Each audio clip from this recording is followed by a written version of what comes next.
Hi, my name is Corie Sheppard of the Corie Sheppard podcast, and I have with me today Gary Aboud. How are you going, sir? Great. You good? You having a good day? Better and better. Good. We're going to have you here for a long time, you know. Mr. David Wares is the one who got you here. You don't like when I call his name so early in the episode. But David is the man who to make it happen in the background, right? Thank you for coming. I appreciate you accepting the invitation and for being here. I have a business question for you to start with, if you don't mind. I've been in business for a while, and I see your videos where you just look at math and thing and say, take 50% off of that. You know the cost of your items in your stores. you know the cost of all these things you have. Yeah, we're data driven, so we have a computerized program. Before I started Model Life, I worked in my dad's company, and I was a buyer. My dad, for whatever reason, he saw certain things and he trained me. I see. And made me a buyer. I used to sell. I used to be in the export department, so I would travel to sell 4 or 5 months a year and travel to buy 2 months a year. So I was. What was the business? All business was dad's business. What was it? Was business? Fabric at the time, right? But more than fabric was the sense of design. So we would create or modify designs and blend and create colors, fusion colors. Sometimes if the color wasn't readily available, so the science of colors is a big part of style. Understanding your color and then the color that enhances your complexion. And in the Caribbean, we have a different sense of who we are. People don't recognize it, but a lot of people wear foreign garments and buy foreign style. But there's a indigenous style of our people. In fact, even North, Central, and South, and deep South are different to each other in terms of how we dress and the kind of colors that appeal to us, the kind of home decor that appeals to us. True, yeah, Tobago would be different too when you look at it. All of us have a unique sense of style. Oh, yes. Yeah, gotcha. But there's more similarity amongst Trinidad and Tobago than there is similarity with Jamaica. Understood. But there's more similarity with Jamaica than there is with Oklahoma, for instance. Understood. See, so there's... So Model Life has been a great success. Great success. It's been a staple of the business landscape for a long time. So when I see you on social media, they're a little more planned than I think then, because it looked like it just Model Life have at least 100,000 SKUs. How much different items you have in the store? Maybe about 70,000. Yeah. And add in. Every time I come, it's look like it's expanding, especially the one in Valsay. But everything is computerized, so we could keep track of performance, and it's expensive, but it's good to invest in data. If you're not data driven, if it's a small business like it's a vendor's booth, you keep track of your inventory, but from the time it gets out of sight, then you need to have some mechanism. If you have good people, it might be a husband, wife, and brother and in-law, so each person could keep a track of something. But if it grows beyond that, Model Life has 216 members in our team. Oh, there's the staff count, 216. Yes, 216. So that's a blessing. Yeah. I see your, I don't know if it's a Monday morning huddle or what you have, but I see when you bring the team together sometimes at the location. It's impressive to see. Yeah. There's a lot of people. When you talk about inventory management, there's one young guy I following on social media. I wish I'd remembered his name. He started selling coffee at the highway. You ever saw it? He has a little backpack on. You have hot coffee there, and he could do different variations. He could make a latte for you right at the light. And he said he really got the idea from being at the light himself and noticing that, you want to pick me up. You have far to drive, you have south to go, and they're only selling water and them things at the light. So he said, it would be a good idea to have coffee. I find it such a unique and innovative idea.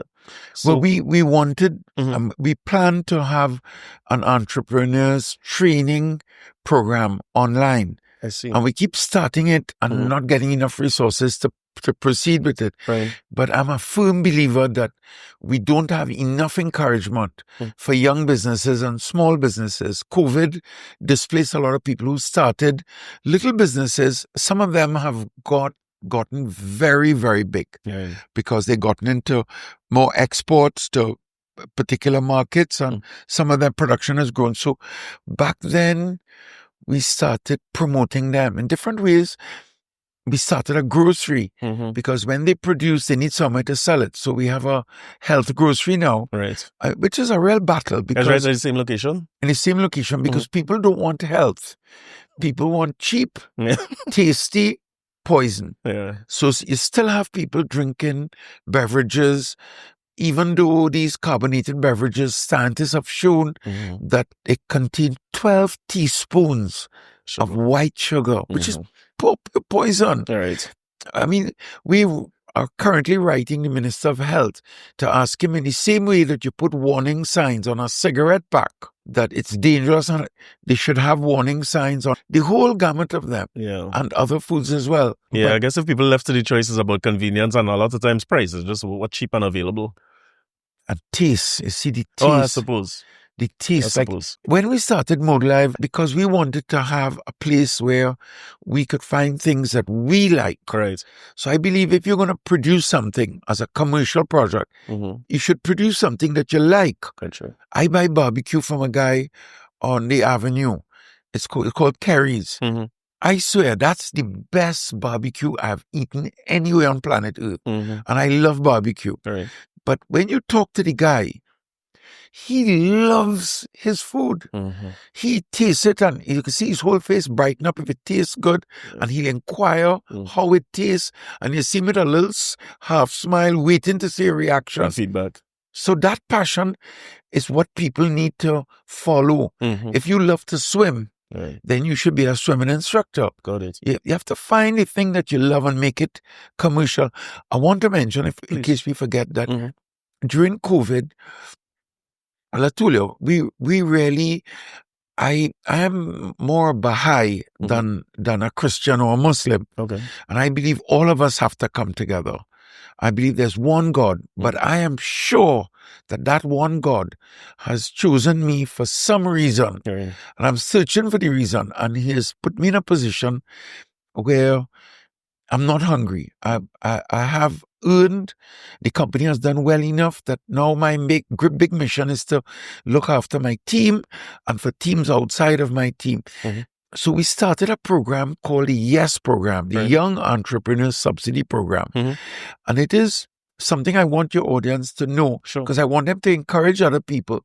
If you've started a business, or you're considering starting a business, or I met somebody this morning, he is teaching underprivileged children skills, remedial skills, reading and writing, because oftentimes that might be anyway. the teachers don't come to class, and tutor keep negotiating salaries, but tutor never gives us an attendance to see how many teachers are absent without notice. Got it. How many children in public schools, government schools, can't graduate because they can't read and write.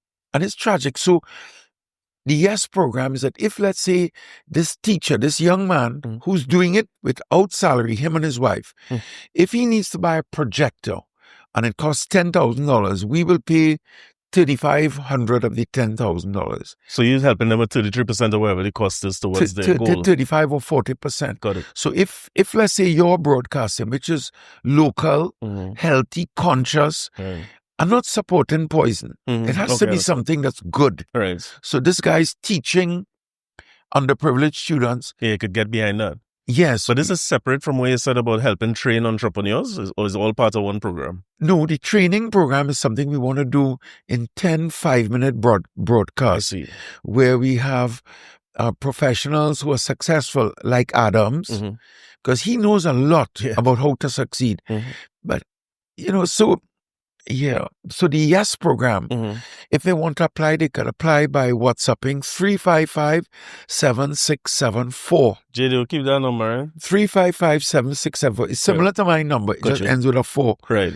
And it's something that I want, because we're not getting enough exposure on it. And I find it's a great program. When you first told me about it, I find it's admirable. There's the notion, we were talking before we started recording about the notion that people don't help, people not doing enough, and I'm happy to get to shed some light on some things that more people doing. But in your earliest days, for instance, if you're growing up, what was the genesis of starting Mood Live as a business? What was that kickoff for you that you needed to start your own thing? Because I would have worked in Daddy and them company for the rest of my life, like I do now. What was your impetus to start? You do work at that? Yeah, I work for my father. Well, I ain't starting no business neither. I stayed by it, just in case you're listening to this. Well, I have a different beat, you see. So when I was in university, I studied political sociology. Governments and bad governments. Where is this? What's university? I went to a university called Western in Ontario. Okay. In fact, I'm dyslexic. Mm-hmm. So when I was small, I had a real hard time in school. But I love school and I love reading. But my P's are B's. Got it. So it throws off my ability to read a sentence. I would have to come back and read it a second time and a third time, even now. Mm-hmm. But I'm not stupid. And I don't think that people who are challenged are stupid. Yeah. It's just that we differently abled. Of course. So when I went to university, problem continued. I didn't make it in school here. No? I didn't do very well in my passes. I got 4 passes, and my best subject I failed, which was English literature, because again, the same problem with reading. True. I get 4 passes too. There's a little bit of there's a good place to be. Yeah, but And what schools were those here? I went to St. Mary's College. Oh, okay. And I grew up, I was very near to there. Mm-hmm, I see. And in fact, all my brothers and my uncles went there. I was at St. Mary, okay. But I got in fair and square. My first choice. And I went to a mixed primary school with Mr. Peters. I see.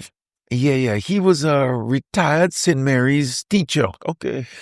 Afro-Trinidadian that had a mixed school. And maybe that's where I learned to be colorblind more than anywhere else. I understand. But yeah, so Mr. Peters was a real disciplinarian. Right.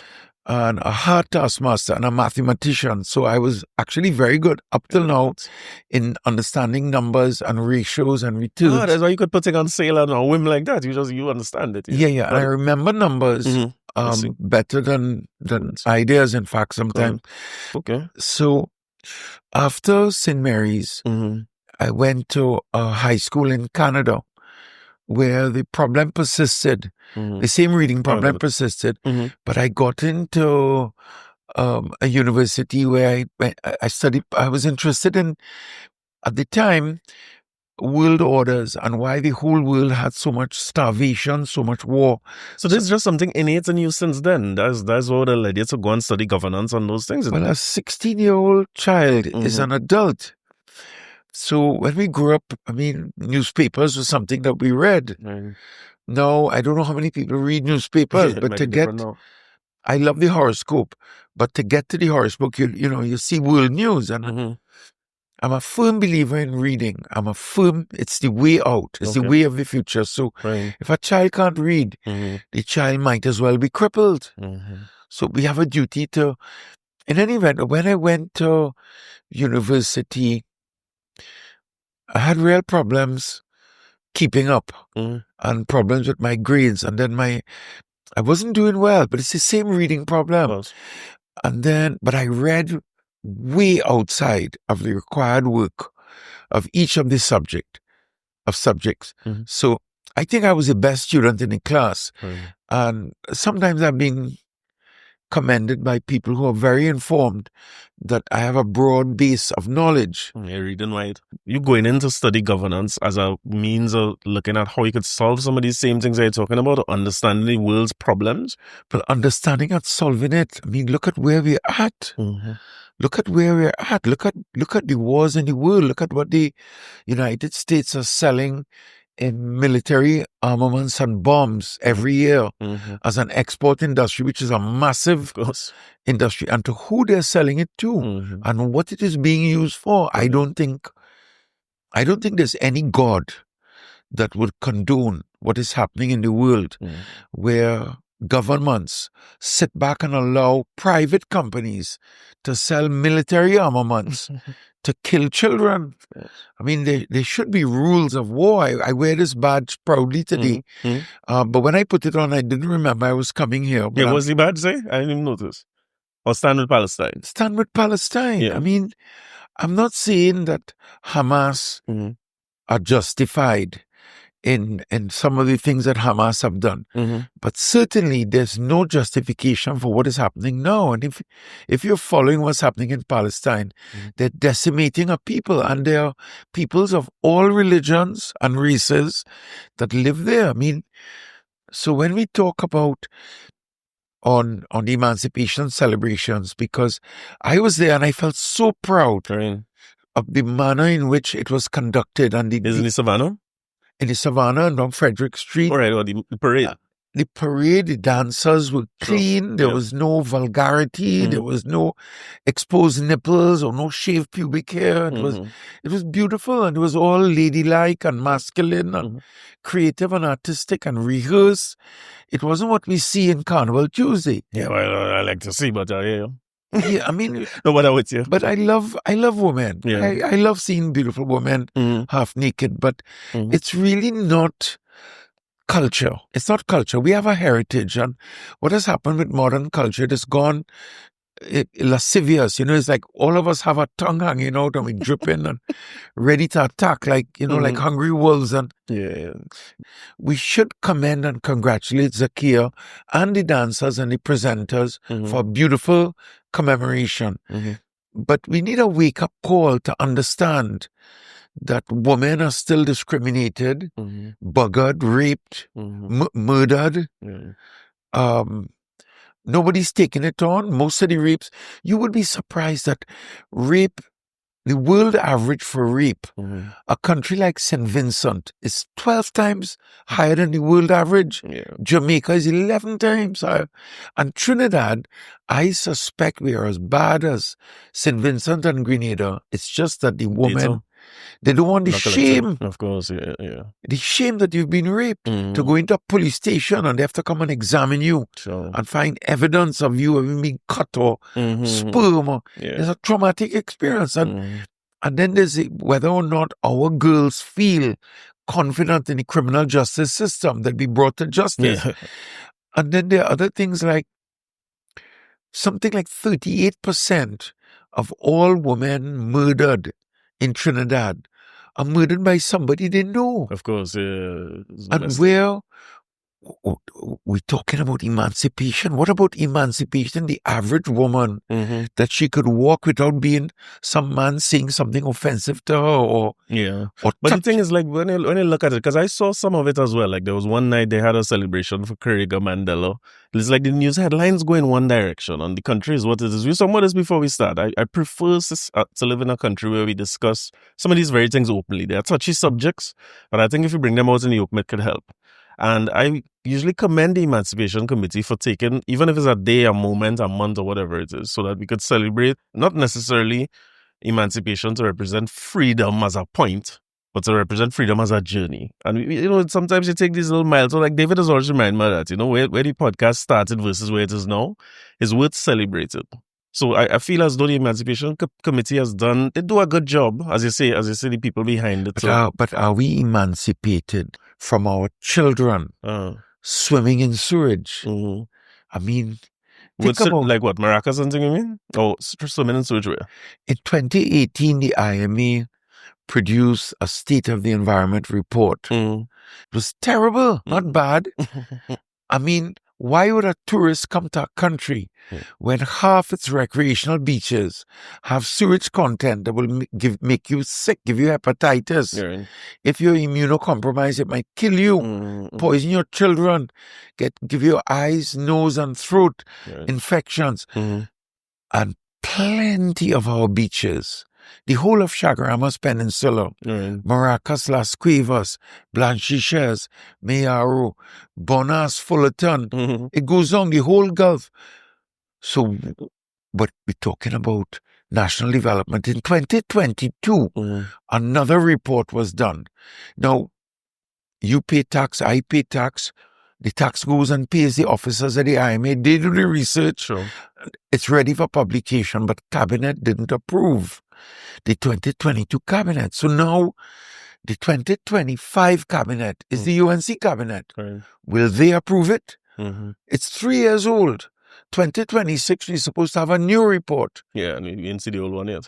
We didn't see the old one yet. But you have a broad, because even in talking to you here, before we get into some of the history, you talk about several different matters over several different things, and some of the most controversial things. Is it that your studies then led you in that direction, or how come? How come so broad? It's almost like no one man can take on all these issues. I'm frightened for you now.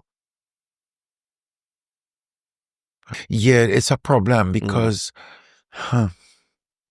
if you raise too many issues, you would accomplish none. So we constantly battling with the idea of just focusing on one thing. So sewage, we're going to focus on sewage. So when you say we know, this is True Friends and Fishermen of the Sea. Fishermen and Friends of the Sea. Yeah, we have, I think, about 25,000 members. I see. And we have 52 fishing ports where our approach is to get the focal point leaders to disseminate the information to the leaders, and then the leaders hopefully will disseminate down. But even when you started off talking about modal life, like I saw, as you get into politics, right? I saw a video you made really just talking about the type of campaigning that the UNC was doing at the time. When you're making them videos, you don't be worried. Like, for instance, you have a staff that is a wide range of people, diverse group. You have people who support all different parties. When you make statements like those, you're conscious that the backlash that will come, or is that? The video that I did where I spoke about Kamala and Philip Alexander was when she appointed them to join. Now, when Mario Sabgabo, the guy with Pizza Boys, he's my first cousin and I love him. He's a good guy, he's a family man. But he made an asinine statement that itself was arrogant about how many restaurants he have and how much he's, this 1% and the influence we have. I don't grow up in that world. I'm not in that world. I still work with my team. And when I made the video was the morning I was coming out of a funeral. I looked at the paper and I saw that Kamala had invited Ansel Roger. Now, when 5 years before the 1% comment was made, and today plenty people who are haters, and I'll talk about haters after. When it was made, I dissociated myself from it. I made a public statement that I refuse to accept that. I do not condone that kind of arrogance and comment, and I totally reject it. Right, so you don't see yourself as 1%. When people say the 1%, because your name, people will say. I struggling with my projects. As I get money, I spend it and I spend it. And I don't sit back with no big set of money sitting down in the bank and go on these lavish holidays. I don't live like that. I still live in a house that I rent for $3,000 a month. The rent just went up to $4,000. I am not a classist. I don't look down on the poor and I don't look up to the rich. F all of them who do. That is their problem. But Ansel Roger calling a boycott of all the Syrian Lebanese businesses. And I used to be a member of the OWTU. When Errol was alive, I used to speak at the Casabos. I used to march frontline with them and speak and be invited on the podium. I'm a supporter of all of the good things in our society, but not classism and racism. So when Ansel Roger say, come boycott them, I say, but hold on. You can't say boycott me. What did I do? I struggling with my team. I'm struggling day by day to balance all the multiple things that I do. Who are you to come and say that? So he showed his true colors, and I understand the man, what his biases are. I sit on a committee for the past 8 years in which the OWTU is eminently present. And I've come to understand the overtones of what is coming from the head. But he is joining the UNC. I was on a chat group with 42 UNC high-level officers. 12 of them were members of parliament. The other 30 of them were all kind of high-ranking people in the party. So when I made that video in which I said that Philip and Ansel have no place in the party, I still stand by that because I maintain that the language that they were using at the time was discriminatory, classist, and I'm brave enough to say openly racist. And I ask you about that bravery now before you go forward, because you're telling me now that them things could go to court, it could be libelous. It's in court. It's in court. It's in court. So I have to be careful what I say, Phil. Well, I love Philip. Philip is my friend too, Remember, okay. I've been interviewed by Philip on his program. He commended our work. I've known him in and out in different environments. all the time before I made that comment, I was speaking to Philip. In the background? On WhatsApping him. Okay, gotcha. If he said something was accurate or inaccurate, I would comment or guide or WhatsApp him and he would reply. And I knew Sat, who's the man behind the social media program. Sure. And I mean, I still have, I don't hate nobody. Sure. So I have no hate for Philip. I've messaged him. I've asked him for peace. That, he has a mission ahead of him and a job to run our country. We have no time to be going to court. We should be working on the matters that are national development and nation building. But these was as politicians, and they go say a message and them now because you're empowered. They will say if you had lost, you would have a different kind of message to send to them. Well, anytime a person says something that's hateful, racist, discriminatory, biased, unreasonable, open lies, you'll hear my mouth. I don't like that because you're using influence to mislead or to harvest bad things. So in the instance of that video, the video I made was for a closed chat group. And it was supposed to have been circulated only there. Somebody... Well, that don't ever happen. That's not. But I didn't know that. I understand. And it was never my intention to embarrass the leader or Philip or anybody involved. I just find all the UNC, 14 persons who were carded to run for that election resigned after that video. Because they also share my opinion and I speak to all of them. Still. And they agree, why you bring this kind of person in the party? I understand. But in any event, he served his purpose. He galvanized and got a certain vote. But I just don't think it's godly. Yeah, you see, there's a ways to get done. But I have to ask you, your advocacy started long before there was social media. So when you say, for instance, you make a video and you don't expect it to go anywhere, that is, anybody who born in this era with social media understands. Because I send text different from voice note, different to video, because I'm conscious of the fact that it will go. When you're around David West and these kind of people, anything you say now, people want to hear, you know what it is. And you've been in that space for a long time. We have a rule in Mode Life, never to employ anybody that is not as smart as the interviewer. Let's see. And I do all my interviews. So really? I Still, the third interview I do. Okay, so there's a first and second. Right. And I review the comments on it, and then the third one I do. Yeah, for all levels and stuff. For all levels, but maybe 70% gets removed, don't make it to the final interview. Sure, of course, I understand. The shortlisted candidates, first two interviews, you come in on the last one, so before you hire. And what we're always looking for is some level of brilliance in some field. I recognize that not everybody is equally gifted in all fields. And everybody have 4 passes like us, but yeah.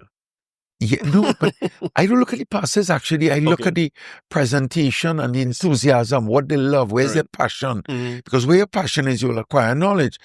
But the people who manage the social media inside of Mode Life, they guide me a lot. Yeah. And plenty times, I believe it's good to be, you have to rock the boat a little bit, you know, you have to get into someone's mind, you have to say something that will gravitate, that will make a meaning. So I hope that people would gravitate to the idea, wait now, we're swimming in sewage. Understand. We have to clean up this WASA Act. So for you, it's important to you that even with the team members you have on Mode Life, you like to see they taking a greater purpose. Yeah, man. Okay, gotcha. Well, Mode Life, somebody called me recently and he wanted to do a film on Anthony Sabga, who is the founder of Answer. And now they purchased, in his lifetime, he purchased McInerney Allstons in 86 for 26 million, which is a great investment value, but they've made it into a great company. And the things I'm learning that I didn't know about how they treat their team. But Mode Life has a little internal thing about how we treat our team. And I always tell myself that we are the best company that I have ever come across in terms of staff management. So one of the things we do is we have an education fund that anyone can access. I think it's $10,000 a year for juniors This is staff members or only public? Staff? Only staff. Only staff. 10, 15, and 20,000 per year of educational funding that they could go and study. So we have people that work with us that have gone and studied and done law, and then done a master's of law, and are still working in the company. Nice. And quite frankly, we don't need a person with a master's of law. But the person loves the company, loves the people, and is a great value. But I'm sure they would earn more, of course, if they went to work with Douglas Mendez or a senior attorney. Yeah, you said it, if you find your passion, the knowledge will flow. But the size of your team now is what you said, 400 and something people? 216. When you started Model Live, what year you started Model Live? 97. So the reason why I started is because my father was very sensitive. Right. And he's right to have been sensitive about public statements. Oh, he was? Since then? Yeah, because you get victimized. I would imagine. Yeah, we get victimized, but we take it in stride. And that is par for the course. More people should risk standing up for the truth. Right. If you see somebody violating a child, or you know that somebody is doing an ill to their wife or to themselves, eating poisonous food, but you don't want to say it's not your business. You don't want to speak out against the big company who's $1 billion company because you're afraid of this or afraid of that. I spoke out. So since then, and Daddy would have seen that. So he knows, I guess at that point, they said... My first letter to the editor was when I was 18 years old. I see. About what? What was the issue then, you remember? Then it was about education. I'm still stuck on education.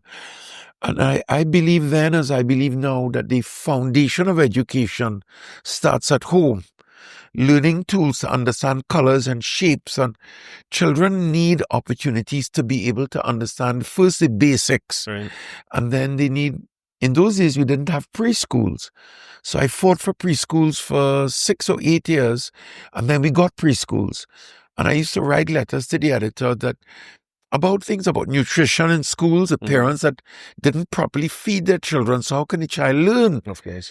The same problem's happening now, because they're sending them to school with a sweet drink, to drink and get a rush, and then by 2 o'clock the brain can't function. Away. Yeah. And then, so my dad asked me not to write. I spoke about corruption. In those days, John O'Halloran was alive, Mervyn D'Souza. If I was Daddy, I would tell you for my own company too, because you're nervous. So I used to have fake names. I see. Yeah, but as I got older... Yeah, you're coming out of that. Yeah, I don't like the idea of having to hide. Yeah, I want to say it. And then when I was 26, I was appointed as a commissioner of education. By that time, you have Model Live and stuff already? No, Model Live was when I was 37. I see. So them times you're still working in the company? You're still working with I worked with my dad until I was 36. Until you started Model Live? Yeah, and then I took a study year and I went and I studied in Washington, D.C. At the World Ecotourism Society, where one of the professors asked me to work with him in the United Nations to get certain protocols then passed as conventions, and today they are conventions. The SPOR protocol is the CITES for migratory species, things that I've always been involved in. But when I came back in that gap year, but when I read a lot, and actually learning is really my passion. Sure. I fish a lot. Well, from a young man, from a child, I would always fish. I grew up next to a mangrove. So we would go and fish on the front of the mangrove and catch plenty fish, which is terrible now because we keep destroying our sea and poisoning our fish. Poisoning our fish. People don't know that the Gulf of Paria has 2 types of fish. You have the scaleless fish and the scaled fish. Some of these scaled fish are migratory. Some of them live here. If they live here, don't eat it. Yeah, the fish are contaminated. Seriously contaminated with hydrocarbons and heavy metals. And it's an ongoing problem.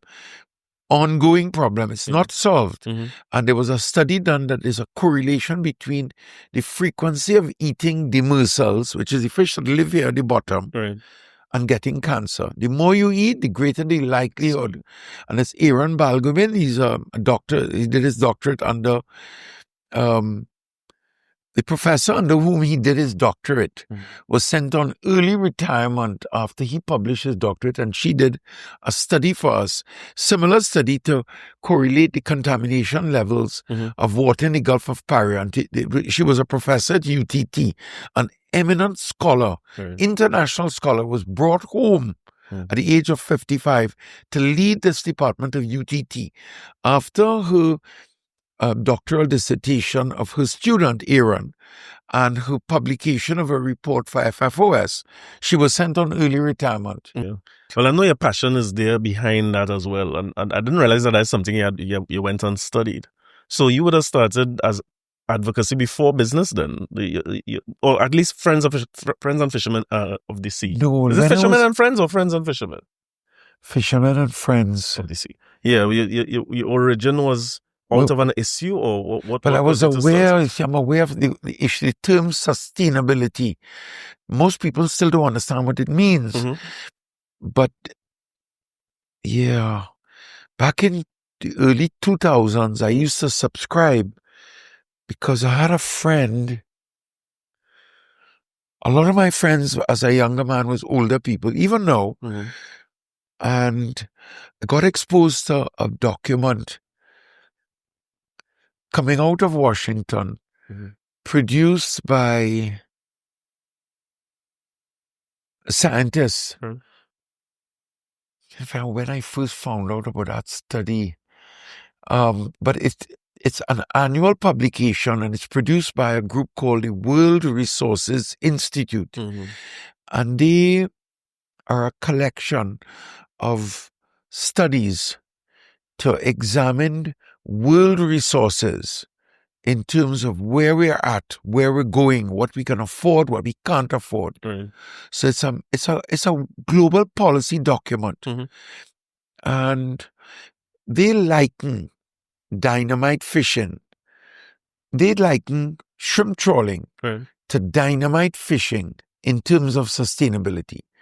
And these are the world's eminent scientists that are saying that unless it's a mono fishery, if only the shrimp are there, like in the Gulf of Mexico, where it's sandy, nothing much lives there, and it's shrimp alone come to spawn in the sand, that you could harvest the shrimp sustainably, providing you don't over-harvest. Well, in the past 20 years, the Gulf of Mexico have over-harvested and their fishery has collapsed. Their shrimp fishery have collapsed. In Trinidad, we have a multi-fishery where Jacques Cousteau came here in the 1960s and determined that we were, at that time, the second most biodiverse body of water on planet Earth after the Philippines, which is still the best region because it's a completely surrounded coral reef island. So their biodiversity is phenomenal. But here in the Gulf of Paria, the second most. Oh my God, amazing. Amazing 462 species. Shrimp trawling, when they fish, the nets are spread wide, like a mile wide, and they have chains, big, heavy chains, which they call them down. Yeah, it pulls through the sand because the shrimp, when the shrimp is spawning, when it's laying its eggs, it goes under the sand. So the chain pulls it and captures the shrimp, and they come by the million. And when they come, every imaginable species comes with them, and they also spawn. So we are totally against the idea of shrimp trawling and the monofilament fishing, because the monofilament catches everything. Nobody can escape it because they're invisible to it. And the other thing is the size of the net. People don't realize that the smaller the size, the greater the mortality of unharvested species. So that if you have a fish this size and it comes upon a net this small, it will bounce the net. But if a fish is a little bit smaller, it could get the gill into the net, and then you will capture it. It'll get stuck, and that's how you catch the fish. So when you put a net that's only 2.5 inches in size, the big fish can't get into it. Unlike the deer in the forest, they don't have the sense of direction to say, let me just go around. So if I just go around a 1/4 mile, I could get out of it. I could get around the net. So they keep bouncing and bouncing and bouncing, and they actually die right there. And then there's another problem, as when they die there, the amount of decomposition, it consumes the oxygen and becomes a dead area. So the crabs and the oysters, they kill everything, which is the basis of the food chain. All the juveniles that are hiding, all of them, they die, they suffocate because there's no air, because so much mortality. Of course. So I remember one of the first issues I saw you publicly was an oil spill, if I remember. That's the first time I remember your name. I remember you're out on a boat, I was in DC talking about it. In 1988, Lincoln Myers, God rest his soul, was the Minister of Agriculture. And because he had a fast on the Hall of Justice, where every evening I would go and sit with him at the end of the day because I admired that he would stand up. He was the Minister of Agriculture for a short period, and he drafted the amendment to the fisheries law, which prohibited the shrimp trawlers from, it gave them less territory, but it didn't ban them. I argue that Trinidad and Tobago will produce 10 times more fish, 10 times more, if we stop the shrimp trawling. Yeah, within 5 years, because it will take a period of time to build it up. So, were you not worried about, for instance, because if we could produce 10 times more fish, that had to be a good thing for all of us for sustainability. Yes. But I wonder if when you approach these things, and because you're not shy about saying these things publicly or saying this one name or saying that one name, if you feel that they're the people responsible, you don't worry about the issue getting more difficult to solve.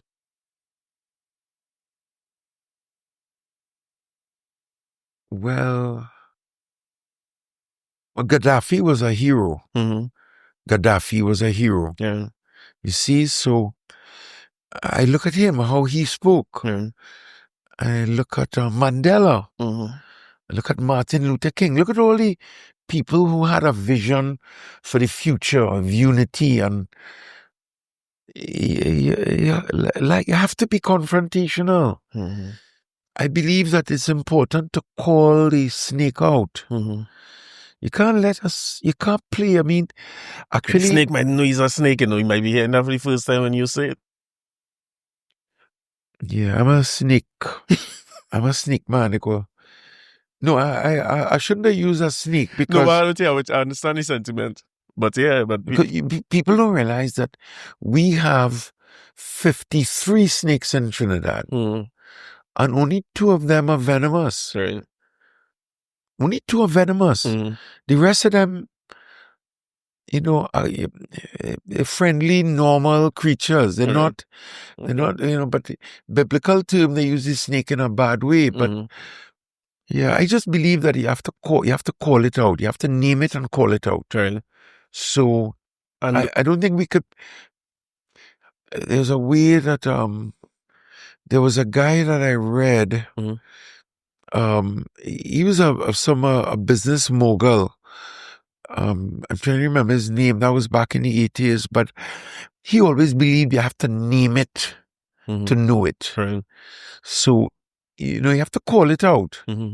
Call a spade a spade. Like you were talking earlier, how you yawned and a vagrant told you, close your mouth. And you say, but who are you to tell me? Of course. But it's a lesson learned. I could imagine. Was he dressed in a strange kind of robe? Well, I don't know why he was barely dressed. That's why I tell him, I said, but you ain't have on nothing. You telling me about how I should yawn. But to me, the messenger is less consequential. Or at least now, I'm mature enough to understand that if the message resonates, I accept the message. The greatest enemy of our society, is lack of opportunity.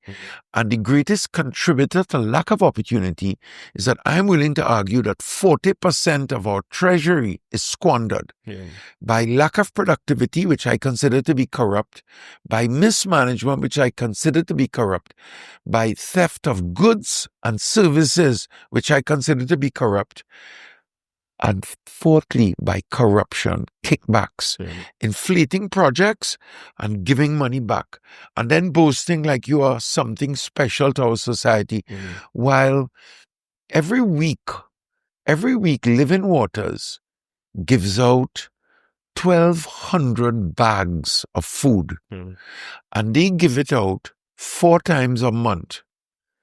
And each time they give it to different people. That means Living Waters alone have 4,800 families who's suffering. And when you look at the World Bank data, something like 112,886, I totally remember numbers, citizens of our republic live below $1.50 US per day. Now, the European Union say they're pulling out of Trinidad. We are now a developed country. They don't have to give us nothing. Sure. If you know how angry I am with them, and IADB, and the World Bank, and the IMF, which I studied as a student as one of the greatest contributors to poverty and malnourishment and underdevelopment in the third world, because they give money knowing that kickbacks will be paid and nothing will be done. The projects never complete. In fact, I had a good buddy when I was in Washington. In Washington recently studying, which was back in the 1990s. And he was working for the World Bank, and he says the best job in the world, because every project that he approves, he doesn't approve it unless he gets back 5%. Oh, that's nice. Yeah, but I hear the issue.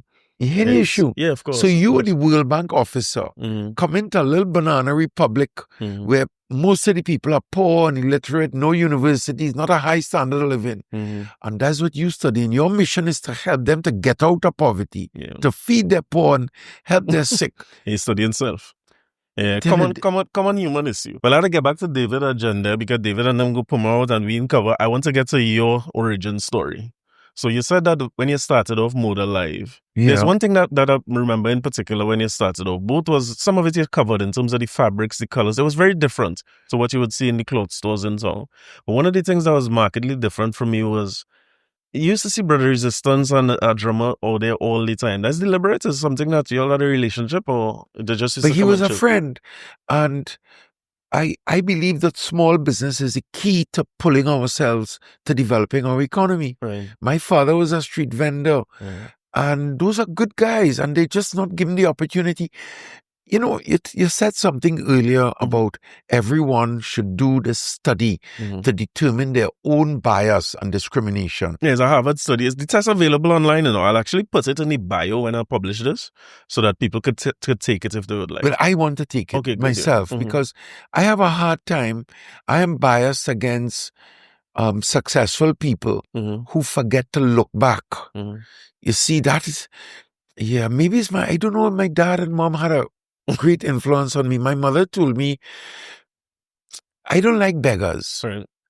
I don't like beggars, because when I was a child, they used to have something called Bayram. Right, yeah. This is a St. James thing too. You used to see plenty of people drinking Bayram on the main road. The cheapest rum you could get. And like methylated spirits. He's like, and they were dirty and they were smelly. And I didn't look at them with compassion. I didn't... You know, I still have a problem with vagrants, but I still buy things and give them, but never give them money. Right. So mommy told me, as a little boy, because I would have to walk down from school to come and meet her to get a drop home, because they had a shop in town. So we'd walk down and meet her and get a drop home. And she would always bend down and give vagrants money. In those days, 25 cents, which you could do something with it. You could do something in those days, but she'd always give them something, but she'd always look them in the eye. So I said, why you have to stop on them? She said, don't ever not stop and give them. But if you go to India, you will learn your lesson that you cannot give to vagrants, because if you give to one, you're surrounded. You can't even walk because they're looking. So, but I have a friend in India. What he used to do in his car, he would always have a bag of coins. Because every time you stop at a traffic light, 50 people surround your car. Right. But he always give. His name is Prakash Adklani. Yeah. So you think mommy and they were big influences on that? This sense of charity and things. So there was a drive to prevent vending in the city, which I think we need to have order. Street vending, you know, and oftentimes vending can get out of control. Right now, it's way out of control on Charlotte Street because what the government has done, the mayor has done, in an attempt to be humanitarian, to provide facilities for them. But what it has done, it's chased away other people who might otherwise go and shop on Charlotte Street. So the people who have physical built businesses suffer the consequence. So maybe it's a good idea, but in less density and spread more equally over the entire capital. Okay, I got you. And not to prohibit cars. But in those days, I had a recessed pavement. Oh, it's true. It's true. So the way the store was built. The way the store was built. I understand. And in those days, I used to play African music because I love music. Right. And there's a lot of new age music coming out of Africa. Even now, there's beautiful music. Yeah, but you're talking about long before Afrobeats, but now that whole Afrobeats movement. Yeah, I am big in Afrobeat. Yeah, but even before Afrobeat, there's a lot of music coming out of Africa. And, you know, it's strange, but Afro people would come in and say, take off that music. Why are you playing that music? Yeah, they got No. So there's this kind of bias. Of course, yeah. Against, I like Lebanese music. I also like New Age Indian music. Right. But even amongst Indo-Trinidadians, there's a bias against you might find it. Indian music. Same thing we're talking about with the testers. It would be good if people could see their own biases are not necessarily against other groups. Sometimes it's your own group. So that started off with you playing that music and they just come and start a drum and that kind of thing, or it was a relationship? Because he used to sell there too, Brother Resistance. Yeah. They had some people at us. Yeah. Yeah, you remind me of he's a good guy. But yeah, so over the years, and my dad also was sympathetic to vendors and vending. Because so that's a good thing. So I always, when the police would clamp down on them, because my pavement was recessed, even now, we have an agreement that they are selling my goods. So police can't take them. I understand. So if they come to move them, they simply say, no, this is Gary's goods, this is Model Life goods, because the pavement is recessed. Right. But they're really selling their own thing. Maybe of course. So they could stop them. Of course. Like now we have a vendor's village in the Valsain shop. Right. And we're hoping, God willing, although because others have called for a boycott of Model Life, a lot of hardcore supporters of the party boycott Model Life. So we take a hit. But let me tell you, God have a plan, and I'm willing to take any amount of hit, even a bullet to the head for what I believe in. So that's what we need. That's what the world needs, more people to stand up and say, no, don't speak to him like that. Don't interfere with the woman. Don't say racist, classist things. Sure. Like that, you know? Well, I mean, we appreciate it like collectively because you've been standing up for that for as long as I can remember myself. You'd see you standing up. It's something I was always curious about. And I feel like I get a sense of it today in terms of, because you would find that people who in advocacy, I may have something about with women or with gender, or with, singular focus, which I wonder sometimes which is the better approach. But it seems as though you're willing to come out and speak out wherever the thing is. So is it that injustice is at the core of what you are? Is there one thing you could find as at the core of all the issues you stand up for, you think? I haven't thought about that. Injustice and advantage. Yeah. John O'Halloran, bastards. Mervyn D'Souza, I can't remember them. It's too far back. Yeah. But let me talk about our Valsain location as we're talking business. When was that location opened? Frederick Street was your only location for some time? Frederick Street, Frederick Street went through real bad times because I'd started FFOS and fabrics, the import duty on garments was lowered. So the import duty on garments was 80%. Oh, it was that? It was 80%. And on fabrics was 20%. I see. So they lowered the fabrics to 5% plus VAT. Right. Or 10%, something like that, plus VAT, which stayed about 20. Right. But garments came down to the same level. I understand. So pants like stop selling. People wouldn't buy clothes as much if they could get finished garments. They could get finished garment. And then all these small manufacturers. Of course, it's lots of tailors and seamstresses. I understand. Unless they were producing a high quality garment for a wedding or had a big brand or something. Yes, they got squeezed out. So I still think it might have been a good idea, but it was done too suddenly. It was done so our business really collapsed. And when I started, I had a eye for tourism and indigenous activity and rural activity. So when I left my dad was fair to me. He paid me off, so to speak, a lump sum of money for my years of service and for what I had accomplished, which I was very successful in his company. Right. I did a lot of things. I started an export drive. I developed the retail thing. I developed marketing, and there were new stores that we opened. And I did a lot of work. I'm a real work committed to my hard work.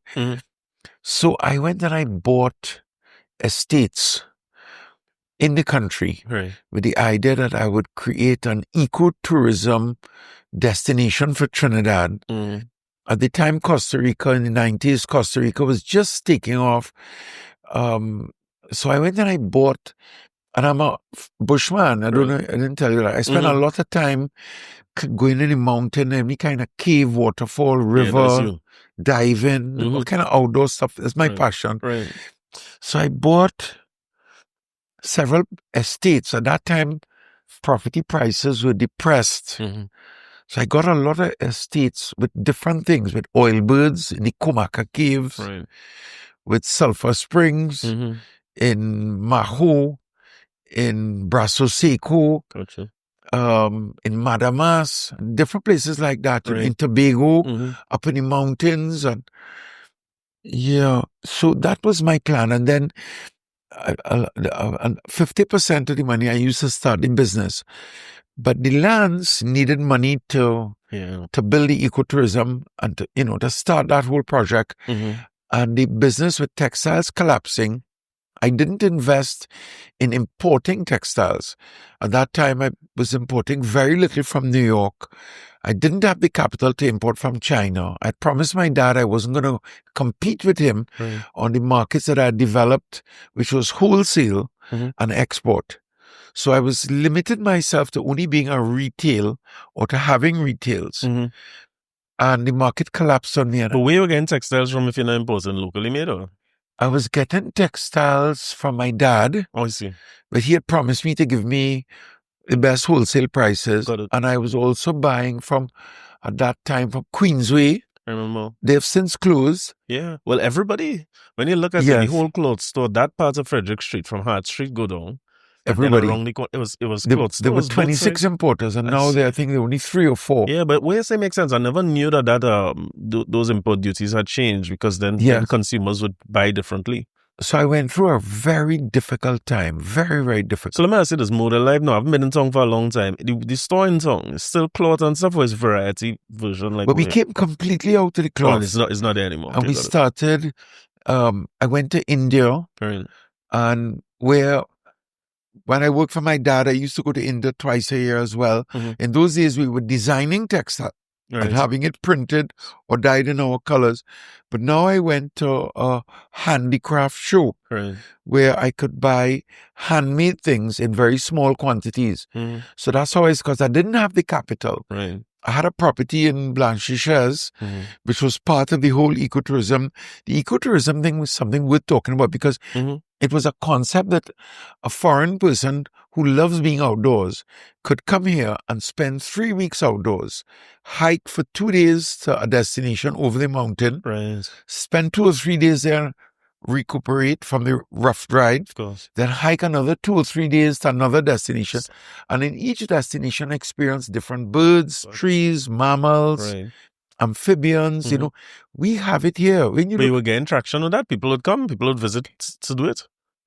Well, it never started. I see. It never started. And Trinidad, we lost Trinidad. We don't live anymore in a country. We live in a corrupt speck of sand that's half submerged. And people don't want to own up to the fact that we're losing our country. Last night I was in a meeting, and the chairman of the meeting said something to that effect, that we are losing our country to crime. So how can I bring a foreigner, put them in a rural place when people are being raped and murdered? Safety. Oh my God. I understand. My God. Yeah, it's changed. So And then in Jamaica, they came out with the exclusive facility where you lock them in. But ecotourism is the reverse of locking them in. It's a different mentality. An ecotourist wants to meet. Yeah, they wouldn't stay in an all-inclusive resort. They want to see the country. They want to see the country, eat the food, of course, meet the people, hang out, lime, go in the rum shop, and experience nature. Of course. So, it's a different thing. But it shifted. So Modelive had a problem because textile sales collapsed. Right. I didn't import. I was buying from a couple of people and maybe 20% imported products, which, high quality silks and linens and stuff like that. It's not volume oriented, so it's not sufficient to keep it going. Yeah, and then if you say all the tailors and the seamstresses and those types of businesses close as well. They went under because imported garments went dirt cheap. Yeah, of course. So that's when you shift to different types. So that's why you say Indian imports. You get any stuff from India at that point in time doing the imports? Yeah, it was a couple of countries. It was first India, then Malaysia, Indonesia, Thailand. Well, yeah, you would say that was that shift from. I was 90. Oh, as early as that is in the 99, 2000. I see. And by that time, your Valsine location already open? No. Valsine open Valsine. And when we shifted, the amazing thing was that 60% of the customers were Rastafari. Yeah. And 40% were white people. And of the white people, 20% of them were foreigners. So I said, but how did this happen? So all that time you're focused on data and thing, you're looking at your numbers coming No, that was the early years. Right, but you're observing your business. We couldn't afford that. We had 8 employees. But you were there all the time. I remember coming in there and you were there, right? So you're observing it. You might not have the system, but you're looking at who your customers are. Yes, it was small enough to understand it. But I never expected that so much Rastafari. Why did Rastafari buy into this concept? Sure. And I felt it was a blessed thing because in those days, my home was my warehouse. I didn't have money for a warehouse. Right. So my bedroom and living room and the kitchen and everywhere was inventory packed up and it took off and it's been a blessing. And then in 2006, some genius, some demon put a bomb in a garbage bin. Oh, yeah, I remember that. All over town. Yes, on Frederick Street. And it blew off the legs. I remember. Of a street vendor. Yeah. I remember that. I was working Park Street at that time, I used to work on TSCT and Park Street. Right. And it was chaotic. It was a few days where bombs started going off. And so I remember that story. That was right outside by you. Outside by me. Well, half a block. But business collapsed. And I had a young lady working with me. She turned me on to Robin, a friend of us who had rented a compound to produce, to do something, and he failed. But he had the option to buy it at a fixed price. And he sold it to us at 2.5 times the option. So we bought Valsine. I didn't have the money, but my dad guaranteed the loan, which was, in other words, if I faltered on repayment of the loan, my dad would pay it off. He would accept the liability and take over the property, which is something that I want to do now for other people, to help them to build their businesses. And it took off. Right. It took clean off. We were doing really well. And then I got some messages on my phone. We will gun you down.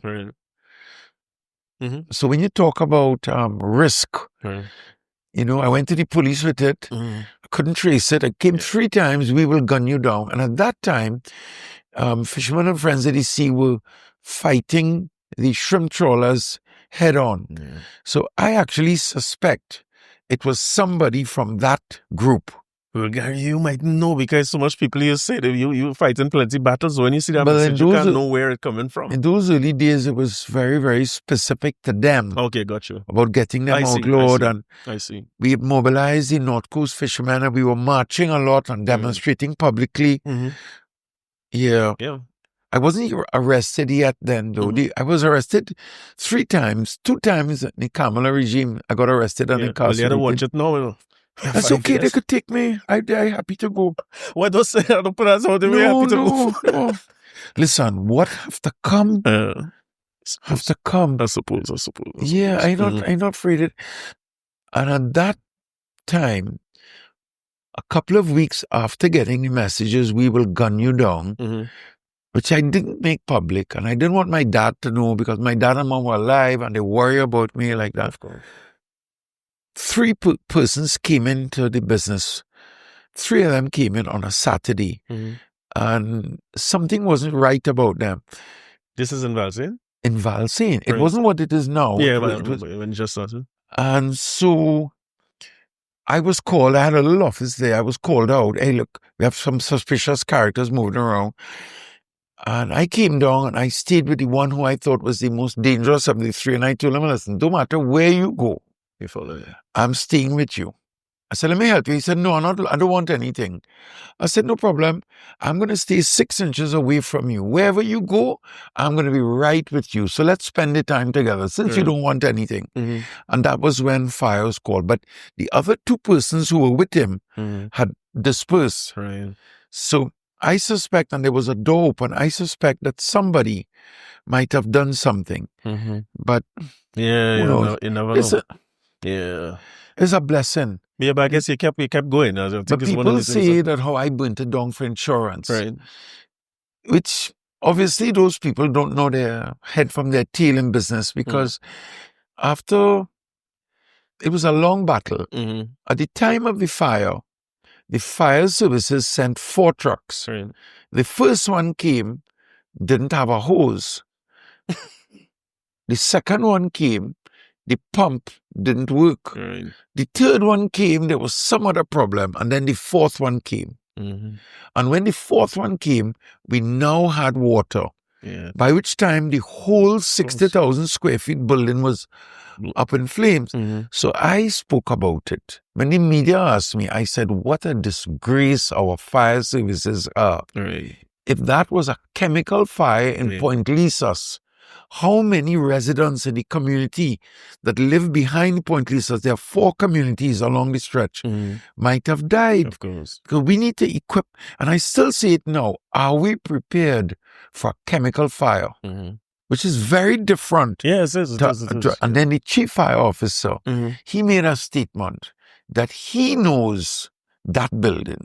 And he knows the inventory in that building. And it's overinsured. Oh, I see. Oh, it wasn't overinsured, it was underinsured. Right, but he said that. Yeah. And then the insurance heard that. Of course, launched a whole investigation. So 11.5 months it took me to get paid. In which time I committed that nobody would be laid off. So just imagine that stress now. Now I have people that I have to pay. I don't have a place for them to work. So it was very, very difficult. You get through it. And then, when you get the insurance, the way the insurance works is that if you're insured for $10, the government treat that as a sale. So you have to pay VAT on it. I see. Then you have to do your audited report for that year, and you have to treat it as a sale. It's not a recovery of a loss. So now you have to pay 30% tax on it. So we were insured at the time for $25 million. The insurance paid us $24 million.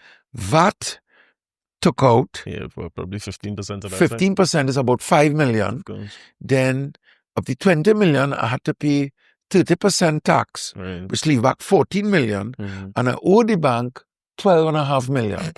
So I only stay back with $2 million in hand. Of course. So all the people who say that, hey, you burn down yourself and you're the fire king, and none of this could change any of that. And people say that they will say it. So, but the advance from there, what year? Because I driving through Coconut Drive the other day randomly in San Fernando, I see a big motor live down there too, next to Halliburton. What year was that? That's pretty recent. That was open in 2021 or 2022. Oh, okay. So in the height of COVID. Yeah. Mix, yeah. Yeah. And now we want to expand it. We're doing very well, but as I say, the same problem. I'm accustomed to it. Right. When each time governments change, we see a change in the demography of the ethnicity of who shops with us. Sure. So when Pandy came in, we saw a big drop off of the typical urban Afro-Trinidadian supporter of the PNM. Right. Remember, we don't really have a democracy, we have a democratic dictatorship.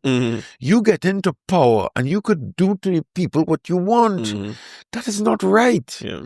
And what we need is leadership that amends the Constitution to give people back a sense of authority, a sense of transparency of how you're spending their money, why you're taking it, who is doing what. I mean, we talk about URP and the UNC cancelling the URP and all that. No, I don't believe in the shock techniques of what they've done by just automatically shut down 10,000 workers.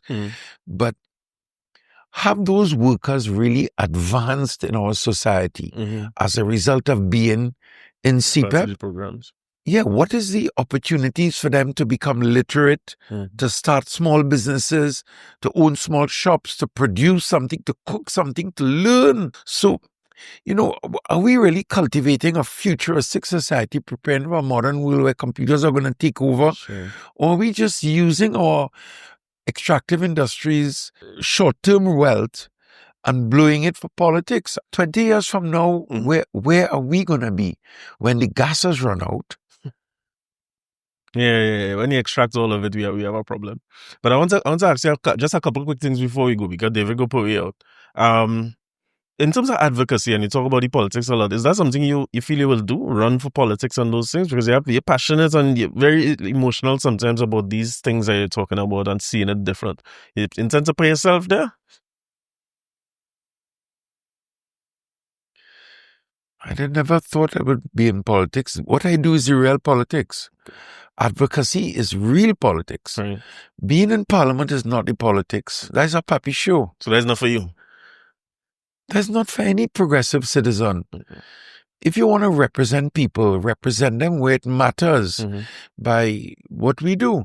This is the real politics, the politics on the ground where we're free to approach issues without having to toe a party line. You see, so I don't want to be in elected office. I thought, it's not an ambition, but I really believe that I have a contribution to make in Parliament as an independent senator, but they freed me because I can see why no. The independents here, they have to toe a line, and I'm not toeing a line. If we're going to get our nations to survive and to be able to compete against Singapore, Malaysia, Thailand, those are countries real poor, but super progressive. There's no laziness, there's no freeness. And if you're corrupt, they lock you up for life. We need that here. I'm with you. But one of the things I admire that you've been doing is even just where we started, because things like you're really opening it up. And I want to tell folks who are listening to that you made it a point before we start that you wanted to get the info there about how you help small businesses and so on. I think it's admirable because there's a general complaint that people have that say, nobody in this country don't help nobody doing anything, and I feel like it's good that the private sector. So I want to wrap up on that a little bit on just to go back to your YES program and kind of like why, what made you decide that you want to start that? My father, when he was 4 years old, was taken out of school and made to work with his father. His father was shot in the one knee by the Turkish military because they were forced to fight the war. The Turks were invading after the British came out of that world, that Arabic world. And the Turks were coming down and invading, and they would take the prisoners and put them on the front line and shoot and then be shot. So the first time he ran away, they shot him in his knee. The second time, they gouged out one eye. So when he came to Trinidad as a young adult, he came at 52. He was already handicapped. His wife's 3 brothers, who were all Sabgas. So I'm related to all the Sabgas. They had come in the 1800s. But she, my grandmother, stayed back with her parents to take care of her parents and to work the farm. They were grape farmers. So when they came here, my grandfather was handicapped, both in terms of language, and then he couldn't walk, he couldn't take the load. So they would leave Port of Spain on a Monday morning, and they would stop off in what we would call Felicity and drop off a bag there, a suitcase. And then they would travel on to, I think it was Point 14, which was the end of the train line. And then they would start walking and selling. You're talking about 19 46 or 48, like that, or probably before that. No, it was during the war. So it could have been 1939, like that. So my father was a vendor. He was a street vendor.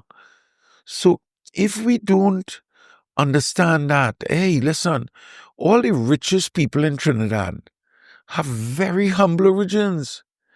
We don't have any British royalty here descended from the king and the, all of that crap. But I suppose you still have some descendants of some people who were old landowners, from the dilemmas or whoever else. But a lot of that wealth has changed, so that if we don't have a sense of a nationalistic sense of all of us and being willing to help all of us, then we're not really a nation. We're just a bunch of scavengers, like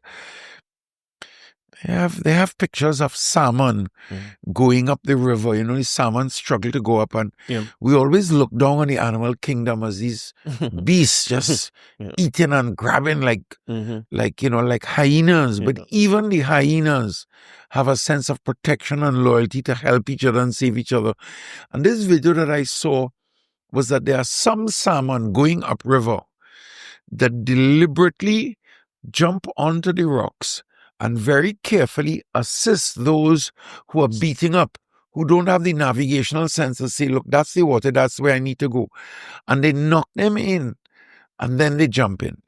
So if a fish has that sense, if in the animal kingdom you have that sense among birds, we have seen videos. Now there's a lot of things that are coming out in knowledge in the world. If the animal kingdom have that sense, then where's our sense gone to? How could we stand by and look at Palestine bombed and murdered? And no, regardless of what you think about the war, the fact is, it's a war. It's people. So, I am a big supporter of Gaddafi. And many people don't like to hear that because, but what he had a vision for a unified Africa. Like United States of America got together. If they were not united, they would never be what they are today. Europe has caught on to the idea and are now unifying themselves. But it's far gone and they're still very separate. India is unified. If India was separate, as it was 200 years ago or 500 years ago, where would India be today? So likewise, we in the Caribbean, and this is a grouse that I have, is that we really not unified in the Caribbean. We need to get together, and we don't have a unified response to Donald Trump that properly considers each and everyone's crisis. When Guyana was paying 38% tariff to get Guyanese goods into the U.S., nobody in CARICOM objected. Oh my God. What about Suriname? Now that Venezuela is falling apart, because Venezuela is not a member of CARICOM, Venezuela is our brother, like it's Chile and Cuba and Costa Rica. And we are all part of this Latino vibration and movement of people, but there's not this hegemony amongst us, just like families are not unified, ethnicities are not unified, and nations are not unified. So we're in a problem unless we can really get that unity together that is colorblind, class blind, educational blind. Yeah, we're not going nowhere. Not going nowhere. If it was my last comment, it was one of my friends in Las Cuevas lost his boat 2 days ago. And he complained to me. He owes the bank $180,000. He owes the bank on his boat. He has a family. He has 2 children and a wife. He's a hard-working man. They took the engine. We put it out on our group because we have a group with 500 fishers on it, on WhatsApp. We're looking for this boat. The one person that I know who's a responsible person from the community, somebody called me and said, the boat is here in the deep south. The boats always make their way down in the Gulf of Paria into the deep south. You call the police go right away, but the boat left. But the person down there is afraid that they would be killed. Here the problem. murderers are taking over our country. They're stealing from each other, destroying people's lives. The man who owes the bank the $180,000, he's going to lose his home. And he's a 50-year-old man working hard his whole life. But here's the problem. Why doesn't the Coast Guard have radars that they could go back on their radars? This is 2025 with artificial intelligence, and see the boat. Yeah, see exactly where it went. Exactly the boat that pulled up when they stole his boat, and trace it and follow the boat to exactly where it is. Corie had to run for position. That's the only hope. He had to run for position and get beyond the advocacy that you do it. But because of time, I want to thank you for coming first and just to commend you on some of these things. Like, as I have more people here, because a part of what I do here is to get entrepreneurs, younger entrepreneurs as well, not just the ones that known like Moda Live and yourself or Adam even. And I want to put them in direct contact. I appreciate you. You want to share the number again? 355-7674. Right. And that would be the number for your funding part of it. For the training, how do you join that? Well, for the training, what we want to do is we want to do that with people like Adam. Okay, good. You want to bring them together? Yes, we'll have 10 sessions, 4-minute sessions, right, about what to do, how to start a business, how to prepare, what to look for. I appreciate that. But once you have info on how people could join that, let me know as well. I want to be able to share it with the audience here, as well as guests who will come on who trying to figure it out, like that guy selling the coffee I was telling you about. But thanks a million, sir. I appreciate you having me. I hope it was good for you. I hope. Yeah. David, go tell me.